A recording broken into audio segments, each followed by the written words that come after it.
عن الأدب في حضرة مريم الأتود وعدد من الأدباء الذين أحترمهم جدا. مسألة صعبة جدا ولكنني سأحاول. اخترت هذه الشخصية الأدبية التي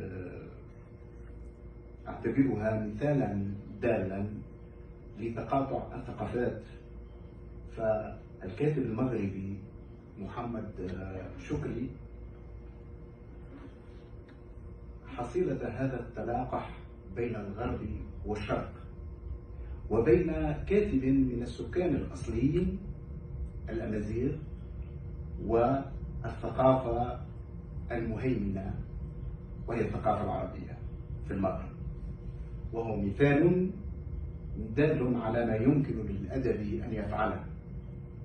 قدرة الأدب على التغيير، تغيير الذات وتغيير طرق التفكير وتغيير الأدب نفسه، وهو إجابة عن سؤال: كيف للأدب أن يمثل طوق نجاة، وكيف لتجربة الشتات أن تكون تجربة خلق واكتشاف للذات والعالم.